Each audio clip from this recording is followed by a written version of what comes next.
To my YouTube channel. നമ്മുടെ video തുടങ്ങുന്നതിന് മുന്നേ ഒരു ഡിസ്ക്ലൈമർ പോലെ ഞാൻ പറയുകയാണ്, it's not a happy video. നമ്മുടെ ചാനലിൽ നമ്മൾ പൊതുവേ വളരെ ഹാപ്പി ആൻഡ് എൻ്റർടൈനിങ് ആയ കണ്ടൻസാണ് നമ്മൾ ഇടാറുള്ളത്. പക്ഷേ ഇന്നത്തെ അത്ര നല്ല ഹാപ്പി വീഡിയോ അല്ല. ഇന്ന് എൻ്റെ അനിയൻ അവൻ്റെ വെക്കേഷൻ എല്ലാം കഴിഞ്ഞ് ഷാർജയിലേക്ക് തിരിച്ചു പോവുകയാണ്. നൈറ്റ് 11:15 അവൻ്റെ ഫ്ലൈറ്റ്. സോ ഞാനും ജോയും ആഞ്ചലീനയും പിന്നെ അവൻ്റെ ഒരു ഫ്രണ്ടും കൂടെയാണ് എയർപോർട്ടിലേക്ക് അവനെ ഡ്രോപ്പ് ചെയ്യാൻ പോകുന്നത്. വല്ലാതെ മനസ്സ് കുറച്ച് കല്ലാക്കി വെച്ചിട്ട് പോകാനാണ് പ്ലാൻ ചെയ്യുന്നത്. എന്തൊക്കെ പറഞ്ഞാലും നമ്മൾ എത്രയൊക്കെ ചിരിച്ച് കളിച്ച് നിന്നാലും ആ ഒരു മൊമെൻറ്റ് ഇറ്റ്സ് റിയലി പെയിൻഫുൾ. നമുക്കത് അറിയാം. പാക്കിങ് കാര്യങ്ങളെല്ലാം ഉണ്ട്. വീട്ടിൽ പോയിട്ട് വേണം ബാക്കി കാര്യങ്ങളെല്ലാം ചെയ്യാൻ വേണ്ടിയിട്ട്. അപ്പോൾ അത്രേ ഉള്ളൂ. അപ്പോൾ നിങ്ങൾ സാധാരണ നമ്മുടെ ചാനലിൽ കാണുന്ന പോലെ ഒരു ഹാപ്പി വീഡിയോ ആയിരിക്കാൻ തീരെ ചാൻസ് ഇല്ല. പറ്റാവുന്ന മൊമെൻറ്റ്സ് എല്ലാം ക്യാപ്ചർ ചെയ്ത് ഞാൻ കാണിക്കാം. അപ്പോൾ again welcome back to my channel. അപ്പോൾ ഞങ്ങൾ ബാക്കി വിശേഷങ്ങളൊക്കെ കണ്ടിട്ട് വാ. ബിനോയ് പോണേൻ്റെ അന്ന് കറണ്ട് ഉണ്ടായിരുന്നില്ല. അതുകൊണ്ട് പ്രാർത്ഥനയും യാത്രയപ്പും എല്ലാം ഇരുട്ടത്തായിരുന്നു. ബാക്ക് പാക്കിംഗ് എല്ലാം കഴിഞ്ഞ് എല്ലാവരും കൂടെ ഒരുമിച്ച് പ്രാർത്ഥന എല്ലാം ചൊല്ലി യാത്ര അയക്കാനുള്ള പരിപാടിയിലാണ്. ബിനോയ് ഇറങ്ങുന്ന സമയത്ത് ഒരിക്കലും കരയരുത് എന്ന് പ്രോമിസ് ചെയ്ത അമ്മ ആ മൊമെൻ്റ് ആയപ്പോൾ കരഞ്ഞുപോയി. എത്ര പിടിച്ചിട്ടും അമ്മയുടെ കരച്ചിലിനെ മാത്രം ഞങ്ങൾക്ക് തടയാൻ പറ്റിയില്ല. പിന്നെ ആ സമയത്ത് അമ്മയെ പോയി വഴക്ക് പറയുന്ന കാഴ്ചയാണ് നിങ്ങളീ കാണുന്നത്. ദയവ് ചെയ്ത് അവൻ്റെ മുമ്പിൽ വെച്ച് കരയരുത്, അവൻ പോയതിന് ശേഷം വേണമെങ്കിൽ കരഞ്ഞോ എന്ന് പറഞ്ഞ് അമ്മയെ ഞാൻ വഴക്ക് പറയാൻ വേണ്ടി മാറ്റി. അമ്മയെ കരയുകയാണെന്ന് മനസ്സിലായതുകൊണ്ട് തന്നെ ബിനോയ് നൈസായിട്ട് ആ ഭാഗത്തുനിന്ന് സ്കിപ്പായി. കാരണം അവൻ അമ്മനെ ഫേസ് ചെയ്യാൻ പറ്റില്ല. അപ്പോഴേക്കും അമ്മയെ പറഞ്ഞ് കൂളാക്കി ഞാൻ താഴത്തേക്ക് കൊണ്ടുവന്നു. ആ സമയത്ത് നമ്മുടെ വണ്ടി വന്നിട്ടുണ്ടായിരുന്നു. സോ ലഗേജ് എല്ലാം കയറ്റി യാത്ര പുറപ്പെടാനുള്ള നേരമായി. കാരണം 11:15 ഒരു 2 hours മുന്നെങ്കിലും അവിടെ എത്തണമല്ലോ. ആ ഒരു തത്രപ്പാച്ചിലിൽ ഞങ്ങൾ ഇറങ്ങാൻ തുടങ്ങി. അധികം അവിടെ നിന്ന് രംഗം വഷളാക്കാതെ അവരുടെ യാത്ര പറഞ്ഞ് ഞങ്ങളുടെ വണ്ടി പുറപ്പെട്ടു. പോകുന്ന വഴിക്ക് നോൺ സ്റ്റോപ്പായി സംസാരിച്ച് കുറേ തമാശയും മറ്റും പറഞ്ഞ് അവനെ പരമാവധി ചില്ലൗട്ട് ചെയ്യാൻ വേണ്ടി ഞങ്ങൾ ശ്രമിച്ച്. കാരണം അവൻ പുറമേ എത്ര ചിരിച്ച് കളിച്ച് കംഫർട്ട് സോണിൽ നിന്നാലും അവൻ്റെ ഉള്ളു പടയുന്നത് നമുക്ക് കാണാൻ പറ്റുമായിരുന്നു. അതുകൊണ്ട് തന്നെ പരമാവധി അവനെ ഹാപ്പി ആക്കി കൊണ്ടുപോകാനാണ് ഞങ്ങൾ ശ്രമിച്ചത്. പോകുന്ന വഴിയിലെ കാഴ്ചകളൊന്നും വലിയ കാര്യമായി ക്യാപ്ചർ ചെയ്തില്ല. കാരണം ആ സമയത്ത് ഞാനും അഭിനയിച്ച് തകർത്തുകൊണ്ടിരിക്കുകയായിരുന്നു. അവനെ എത്രത്തോളം ചിരിച്ചു നിർത്താൻ പറ്റുമോ അത്രത്തോളം ചിരിച്ചു കൊണ്ടുപോവുക എന്നതായിരുന്നു എൻ്റെ ലക്ഷ്യം. അധികം വൈകാതെ തന്നെ നമ്മൾ എയർപോർട്ടിൻ്റെ റൂട്ടിലേക്ക് എൻ്റർ ചെയ്തു. ഇനി എന്തെങ്കിലും കഴിക്കണം, കഴിച്ചിട്ട് വേണം എയർപോർട്ടിലേക്ക് കയറാൻ എന്നാണ് ബിനോയ് പറഞ്ഞത്. സോ നേരെ വന്ന് ചെന്നത് ഈ ഒരു ധാബയിലേക്കാണ്, ബൈജാൻ ധാബ. സത്യം പറഞ്ഞാൽ വിശപ്പും ദാഹമൊന്നും ഉണ്ടായിരുന്നില്ല, കഴിക്കാനൊട്ട് മൂടും ഉണ്ടായിരുന്നില്ല. പിന്നെ എന്തെങ്കിലും കഴിച്ചിട്ട് പോകാമെന്ന് പറഞ്ഞപ്പോൾ ഒരുമിച്ചിരുന്ന് കഴിക്കാമല്ലോ എന്ന് കരുതി ഞങ്ങൾ എല്ലാവരും ഇരുന്നു. ബിനോയ് അവൻ്റെ ഫേവറേറ്റ് സാധനമായ ചിക്കൻ ബിരിയാണിയാണ് ഓർഡർ ചെയ്തത്. ധാബയിൽ വന്നതുകൊണ്ട് ഒരു നോർത്ത് ഇന്ത്യൻ ടച്ച് പിടിക്കാമെന്ന് കരുതി ഞാൻ ഗാർലിക് നാണും ബട്ടർ ചിക്കനും ഓർഡർ ചെയ്തു. സത്യം പറഞ്ഞാൽ ഒന്നും കഴിക്കാനോ കുടിക്കാനോ ഒന്നും തോന്നാത്ത അവസ്ഥയായിരുന്നു. എന്നാലും നുള്ളിപ്പറക്കി എന്തൊക്കെയോ കഴിച്ച് ഒരു ചായയും കുടിച്ച് അതങ്ങ് അവസാനിപ്പിച്ചു. സമയം പോകുന്തോറും ഉള്ളിലെ പിടപ്പ് കൂടിക്കൂടി വന്നു. അതുകൊണ്ട് ഒന്നും അങ്ങോട്ട് കഴിക്കാൻ പറ്റിയില്ല. ഇനി ഞങ്ങൾ നേരെ എയർപോർട്ടിലേക്കാണ്. ആക്ച്വലി എയർപോർട്ടിൻ്റെ അടുത്തുള്ള ഒരു റെസ്റ്റോറൻ്റാണിത്. അതുകൊണ്ട് തന്നെ എയർപോർട്ടിലേക്ക് അധികം ദൂരമില്ല. ബിനോയിനെ എയർപോർട്ടിൽ നിന്ന് പിക്ക് ചെയ്യാൻ വേണ്ടി ഞങ്ങൾ എല്ലാവരും കൂടെ ഫോട്ടോ വെച്ച് ഇങ്ങോട്ട് വന്നപ്പോൾ അത് വളരെ വലിയൊരു ദൂരമായിട്ടാണ് തോന്നിയത്. ഇപ്പോൾ അവനെ തിരിച്ചാക്കാൻ വേണ്ടി പോകുമ്പോൾ വളരെ ദൂരം കുറഞ്ഞ പോലെ ഫീൽ ചെയ്യുന്നു.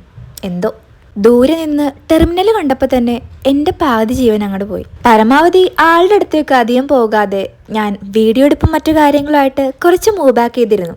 കാരണം ചിലപ്പോൾ എങ്ങാനും ഞാൻ പൊട്ടിപ്പോയാലോ എന്നുള്ളൊരു ഡൗട്ടില്ല. പക്ഷേ ഞാൻ കരയാണ്ട് പിടിച്ചു നിന്നട്ടോ. എയർപോർട്ടിലെത്തും വരെ ആഞ്ചലീനക്ക് എന്താ ഇവിടെ സംഭവിക്കാൻ പോകുന്നതിനെ പറ്റിയിട്ട് വലിയ ധാരണയൊന്നും ഉണ്ടായിരുന്നില്ല. പക്ഷേ പിന്നീട് ലഗേജെല്ലാം ആയിട്ട് അവളുടെ ചാച്ച പോകുന്ന കണ്ടപ്പോൾ മനസ്സിലായി ആള് പോകാൻ പോണേണെന്ന്. അപ്പോൾ പിന്നെ അവൾ ചാച്ചയുടെ അടുത്തേക്ക് ഓടിച്ചെന്നു. ആഞ്ചലീന കരഞ്ഞ് ബഹളമുണ്ടാക്കി ആ സിറ്റുവേഷൻ മോശമാക്കും എന്നൊരു ടെൻഷൻ ഞങ്ങൾക്ക് ഉണ്ടായിരുന്നു. പക്ഷേ അവൾ ആ സിറ്റുവേഷൻ ഞങ്ങളെക്കാൾ ഭംഗിയായി ഹാൻഡിൽ ചെയ്തു. എയർപോർട്ടിലെത്തും വരെ വല്ലാത്തൊരു മിക്സഡ് ഫീലിംഗ് ആയിരുന്നു മനസ്സ് മുഴുവൻ. പക്ഷേ ഈ ഒരു മൊമെൻ്റ് ആയപ്പോഴേക്കും സംഭവം കയ്യിൽ നിന്ന് പോയി.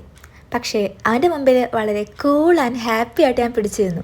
കാരണം എൻ്റെ കണ്ണൊന്നും നിറഞ്ഞാൽ അവനത് പെട്ടെന്ന് മനസ്സിലാവും. സോ വളരെ ഹാപ്പി ആയിട്ടാണ് യാത്ര അയക്കണമല്ലോ.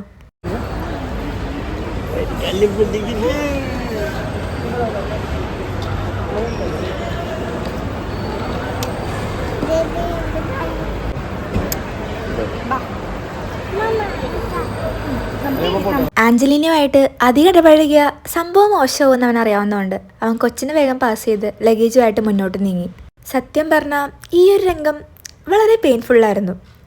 അവൻ മുമ്പോട്ട് പോകുമ്പോൾ ഇടയ്ക്ക് ആൾക്കൂട്ടത്തിൻ്റെ ഇടയിൽ അവനെ കാണാൻ പറ്റാതാവുമ്പോൾ വീഡിയോ ആയിട്ട് അവൻ്റെ പുറകെ പോയി വീഡിയോ എടുക്കുമായിരുന്നു ഞാൻ. കൺമുമ്പിൽ നിന്ന് അവൻ മായും വരെ കരയാതെ പിടിച്ചു നിൽക്കുക, അതായിരുന്നു എൻ്റെ ലക്ഷ്യം. ഒരു പരിധി വരെ ഞാനതിൽ വിജയിച്ചു. പക്ഷേ ചില മൊമെൻറ്റിൽ നമ്മൾ അറിയാണ്ട് കരഞ്ഞു പോകില്ലേ, ആ സിറ്റുവേഷനായിരുന്നു ഇത്. അധിക നേരം ഞങ്ങൾക്ക് മുഖം കൊടുക്കാതെ അവൻ ഞങ്ങളിൽ നകന്നു നീങ്ങി. കാരണം ഈ സിറ്റുവേഷൻ ഫേസ് ചെയ്തവർക്കറിയാം ഈ ഒരു മൊമെൻറ്റ് എത്രത്തോളം പെയിൻഫുള്ളാണെന്ന്, എത്രത്തോളം ഹാർട്ട് ബ്രേക്കിംഗ് ആണെന്ന്. ഈ വിഷ്വൽസിലൂടെ ഈ മൊമെൻറ്റ്സ് എല്ലാം നിങ്ങൾക്ക് കാണിച്ചു തരുമ്പോൾ അത് നിങ്ങൾക്ക് എത്രത്തോളം കൺവേ ചെയ്യാൻ പറ്റുമെന്ന് എനിക്കറിയില്ല. പക്ഷേ ഇറ്റ്സ് റിയലി പെയിൻഫുൾ. അവൻ ഞങ്ങളുടെ മുമ്പിൽ നിന്ന് നടന്നു നീങ്ങിയ ശേഷമാണ് ആഞ്ചലീന റിയാലിറ്റിയിലേക്ക് വന്നത്. അപ്പോഴാണ് പുള്ളിക്കാരത്തിക്ക് എന്താണ് നടക്കുന്നതെന്ന് മനസ്സിലായത്. ബിനോയ് ലീവിലുണ്ടായിരുന്ന ഈ 2 മാസക്കാലത്തോളം ആഞ്ചലീനയുടെ ബെസ്റ്റ് ബഡ്ഡി അവളുടെ ചാച്ചയായിരുന്നു. അതുകൊണ്ട് തന്നെ ഈ ഒരു വേർപാട് ആഞ്ചലീനക്കും വലിയ ബുദ്ധിമുട്ടുണ്ടാക്കി. പക്ഷേ ഷീസ് എ ബ്രേവ് ഗേൾ. അവൻ കൺമുമ്പിൽ നിന്ന് മായും വരെ അവൾ കരഞ്ഞില്ല, കരയാതെ പിടിച്ചിരുന്നു. ബിനോയ് തിരിഞ്ഞു നോക്കി ബായ് പറഞ്ഞ് എൻട്രൻസ് വഴി അകത്തേക്ക് കയറി ഡോറ് ക്ലോസ് ആയപ്പോഴേക്കും കാര്യങ്ങൾ കൈവിട്ടു പോയി. അത്ര നേരം വളരെ മെൻ്റലി പിടിച്ചു നിന്ന് ഞാൻ ആ സമയത്തൊന്ന് പൊട്ടിപ്പോയി. കാരണം നമ്മുടെ കൂടെപ്പിറപ്പല്ലേ, ഇനി കാണണമെങ്കിൽ 2 വർഷം കഴിഞ്ഞ് ലീവിന് വരുമ്പോഴല്ലേ നേരിട്ട് കാണാൻ പറ്റുള്ളൂ. അവൻ എയർപോർട്ടിൻ്റെ ഉള്ളിൽ കയറിയിട്ടും ഞങ്ങൾ ആ ഭാഗത്തൊക്കെ തന്നെ കറങ്ങി നടന്നു. അവനെ നോക്കി നോക്കി തപ്പി നടന്ന് ഷൂട്ട് ചെയ്തു. അപ്പോഴാണ് അവൻ അവിടെ നിന്ന് വിളിച്ച ആ കാര്യം പറഞ്ഞത്. 11:15 പറഞ്ഞ ഫ്ലൈറ്റ് 5 മണിക്കൂർ ഡിലേ ആണ്. ഇനിയുള്ള നെക്സ്റ്റ് ഫ്ലൈറ്റ് 2:45. സോ അത്ര നേരം അവൻ കട്ട പോസ്റ്റാണ്. ഞങ്ങൾ കുറച്ച് നേരം വെയിറ്റ് ചെയ്യാമെന്ന് പറഞ്ഞിട്ടും അത്ര നേരം നിങ്ങൾ വെയിറ്റ് ചെയ്യേണ്ട, പൊയ്ക്കോ എന്ന് പറഞ്ഞ് അവൻ ഞങ്ങളെ പറഞ്ഞയച്ചു കഴിഞ്ഞപ്പോഴാണ് ശരിക്കുള്ള ആ ഒരു വിടവ് ഞാൻ മനസ്സിലാക്കിയത്. പിന്നെ എനിക്ക് എൻ്റെ കണ്ണീരിന് തടയാൻ പറ്റിയില്ല. ഞാൻ കരയുന്ന കണ്ടപ്പോൾ ആഞ്ചലീനയ്ക്കും ആകെ സങ്കടമായി. അവൾ ഓടി വന്ന് കെട്ടിപ്പിടിച്ചു. സത്യം പറഞ്ഞാൽ അപ്പോഴാണ് എനിക്ക് ശരിക്കും സങ്കടമായത്. കുറച്ച് നേരം കൂടെ അവിടെ സ്പെൻഡ് ചെയ്യണമെന്നുണ്ടായിരുന്നു. പക്ഷേ ഫ്ലൈറ്റ് ഡിലേ ആയതുകൊണ്ട് ബിനോയ് അതിന് സമ്മതിച്ചില്ല. ശരിക്കും ഈ എയർപോർട്ട് എന്ന് പറയുന്നത് ഒരുപാട് മിക്സഡ് ഫീലിങ്സിൻ്റെ ഒരിടമാണ്. ഒരുപാട് പേര് അവരുടെ പ്രിയപ്പെട്ടവർക്കായി കാത്തിരിക്കുന്നു. ഒരുപാട് പേര് അവരുടെ പ്രിയപ്പെട്ടവരെ വേദനയോടെ യാത്രയാക്കുന്നു. ആ ഒരു വിങ്ങുന്ന വേദനയെ തന്നെ അവിടുന്ന് ഞങ്ങൾ പോന്നു. കാരണം സത്യം പറഞ്ഞാൽ അവൻ കൺമുമ്പിൽ ഉണ്ടായിരുന്നപ്പോൾ ചിരിച്ചും കളിച്ചും നിന്നെങ്കിലും അവൻ കൺമുമ്പിൽ നിന്ന് മാഞ്ഞപ്പോൾ എനിക്കെൻ്റെ ഇമോഷൻസിനെ കൺട്രോൾ ചെയ്യാൻ പറ്റിയില്ല. അല്ലെങ്കിലും ചിലപ്പോൾ വിഷമങ്ങൾ വരുമ്പോൾ അത് കരഞ്ഞു തീർക്കുന്നതായിരിക്കും ഏറ്റവും നല്ലത്. ഉള്ളിലിരുന്ന അത് കൂടുതൽ വേദനിക്കുകയുള്ളൂ.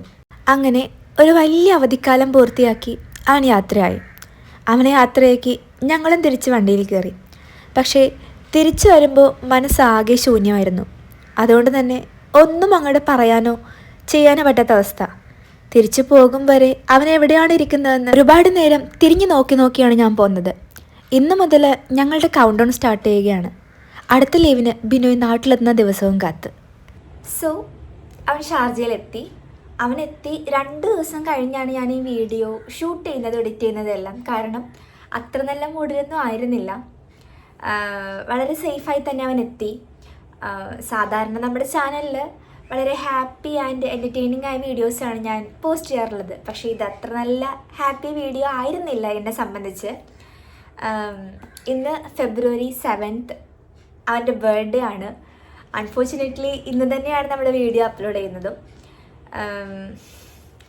എന്താ പറയുക, എന്തോ ഞാൻ മെൻ്റലി ഓക്കെ ആയ ശേഷമാണ് ഞാൻ വീഡിയോ എടുത്തത്. പക്ഷേ നമ്മളിങ്ങനെ വീണ്ടും അതേ കാര്യങ്ങൾ പറയുമ്പോൾ അത്ര നല്ല ഒരു സുഖത്തിലല്ല. അത്രേ ഉള്ളൂ. അപ്പോൾ നമ്മുടെ വീഡിയോ ഇഷ്ടമായാൽ ഉറപ്പായി സബ്സ്ക്രൈബ് ചെയ്യണം. ലൈക്ക് ചെയ്യാൻ മറക്കരുത്. നിങ്ങളുടെ അഭിപ്രായങ്ങളും നിർദ്ദേശങ്ങളും എന്ത് തന്നെ ആയാലും അത് കമൻറ്റിലൂടെ അറിയിക്കണം. എന്നാലേ നമ്മുടെ കമ്മ്യൂണിക്കേഷൻ പ്രോപ്പറായിട്ട് വർക്കാവുള്ളൂ. അപ്പോൾ അത്രേ ഉള്ളൂ. എല്ലാവരും എൻ്റെ അനിയന് ബർത്ത്ഡേ വിഷ് ചെയ്യണം. ഇനി വരും ദിവസങ്ങളിൽ വളരെ ഹാപ്പി ആൻഡ് എൻ്റർടൈനിങ് ആയ നല്ല നല്ല കണ്ടൻസുമായിട്ട് ഞാൻ വരും. നമ്മുടെ മൂടോട്ടെല്ലാം മാറ്റി വളരെ ഹാപ്പി ആയിട്ട് ഞാൻ തിരിച്ചു വരും. അപ്പോൾ അത്രേ ഉള്ളൂ. എല്ലാവർക്കും താങ്ക് യു ആൻഡ് മറ്റൊരു വീഡിയോയിൽ കാണും വരെ ബൈ.